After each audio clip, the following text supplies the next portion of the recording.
an unapologetic self-awareness.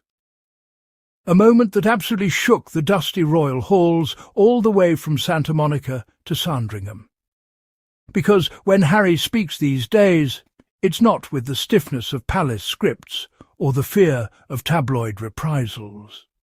It's with the freedom of a man who escaped the chokehold of an institution and built his own life with Meghan on his own terms. Picture this: a ballroom in Santa Monica, filled with powerful voices from both sides of the Atlantic, all gathered for the British-American Business Council's 65th annual Christmas luncheon. The energy is warm, festive, full of possibility.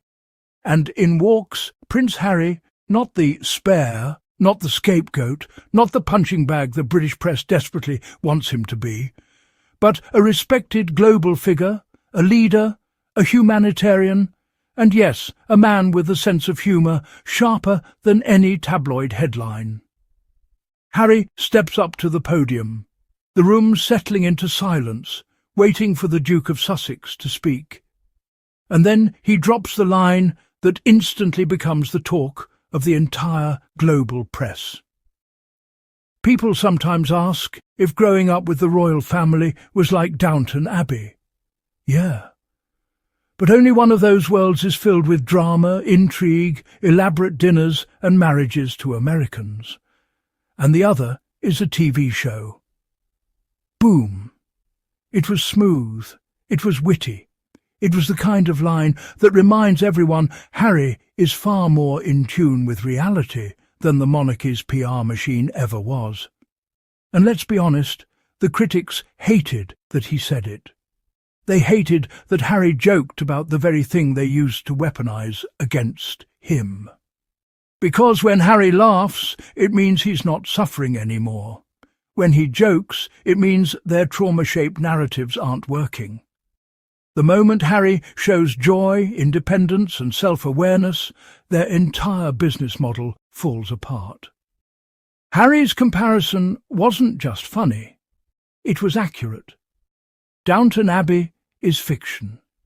The royal family's dysfunction, that's the documentary version. For years we watch palace insiders, royal reporters and Kensington Palace staff leak, smear and manipulate their own family members while pretending the monarchy was some flawless fairy tale. Harry ripped the veil off, and the haters have never forgiven him for it. But here's the real twist. Even while joking, Harry brought substance. Even in laughter, he delivered truth. And even in truth, he maintained the grace and dignity that the monarchy failed to show him while he lived under its roof. Because after comparing royal life to a drama series, Harry shifted into something deeper, defining what it means to be British, not by blood or birthplace, but by values.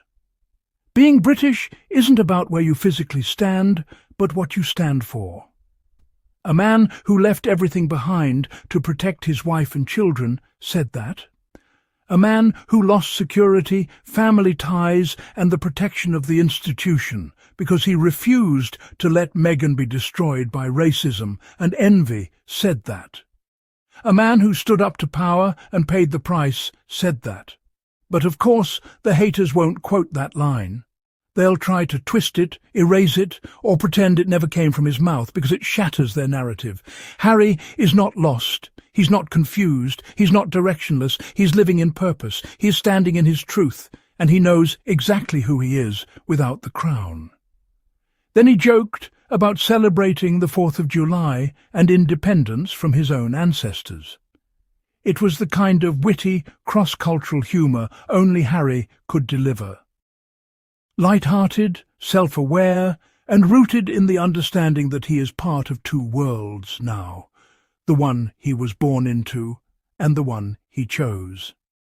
But the best part, the one that made the commentariat choke on their lukewarm tea, was Harry's jab about US immigration enforcement ahead of the 2026 World Cup. "I look forward to welcoming my fellow Brits, provided they get through customs and past ice." Oh, the outrage! Oh, the faux clutching of pearls. Oh, the headlines screaming, "Harry mocks immigration," when the same press conveniently forgets that they spend every other week mocking immigrants themselves. But here's the thing. Harry wasn't mocking immigrants. He was mocking the system, the bureaucracy, the rigidity, the same issues his own critics complain about but suddenly pretend to care about when Harry speaks on them. The hypocrisy should honestly win an award. Now, let's pause. Because in the middle of this brilliant, witty, confident speech from Harry, the press tries to twist the narrative again. Suddenly, instead of focusing on Harry's leadership, his humour or his message, they begin dredging up the same tired Thomas Markle storyline. Because every time Meghan shines, every time Harry wins, the tabloids scramble to resurrect the most stale, unoriginal, exploitative angle they have. Meghan's estranged father. Thomas Markle, a man who sold his own daughter out to the press, literally. A man who was caught staging paparazzi photos, lying about it, and feeding Meghan's abusers right before her wedding. The tabloids pretend he is some innocent victim while they exploit his situation for clicks. The only person who has ever protected Meghan from that chaos is Harry. The press claims Meghan reached out, but ignores the context. She has compassion, regardless of the hurt. And immediately the haters tried to twist that too. But this platform, the Royal Sussex Squad, is where we remind the world of the truth. Meghan's heart is bigger than their hate. Harry's integrity is stronger than their headlines. And their marriage remains the biggest threat to a system that thrives on control. Meanwhile, Harry is thriving in America, speaking freely, living freely, parenting freely, and being respected for the man he is, not the title he was assigned. His surprise appearance on The Late Show with Stephen Colbert? Yet another example. Harry walked onto that stage as someone with personality, humour, humility and charisma. He joked about auditioning to play a prince in a Christmas rom-com, which was iconic because Harry knows exactly how ridiculous the tabloid obsession with him has become. And when Colbert joked back, Harry delivered the knockout punch. "Really? I hear you elected a king." A direct, fearless, perfect reference to Donald Trump calling himself a king earlier this year. Harry said it with ease, not fear. Because Harry is not muzzled anymore. He is not silenced by palace handlers. He is not controlled by royal image strategists who treat family members like characters in a soap opera. Harry is his own man.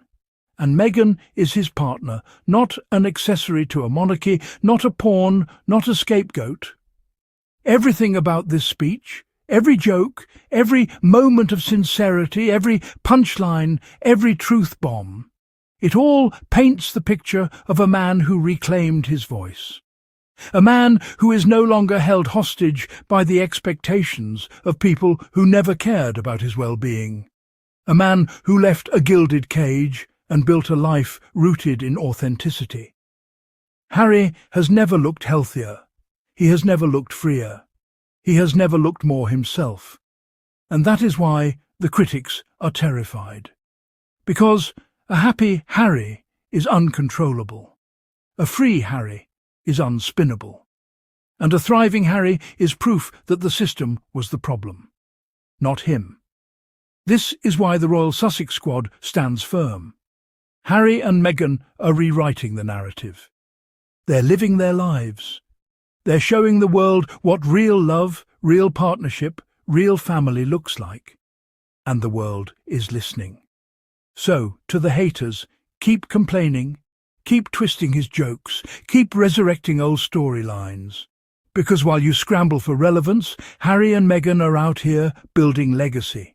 And to the Sussex Squad, we see the truth. We defend it, and we celebrate them for the icons they are. And if you enjoyed this deep dive into the real story, not the manufactured palace nonsense, make sure you tap that subscribe button, turn on all notifications, and join the global community that refuses to be fooled. Leave a super thanks if you want to support independent commentary that uplifts Harry and Meghan and counters the toxic tabloid machine.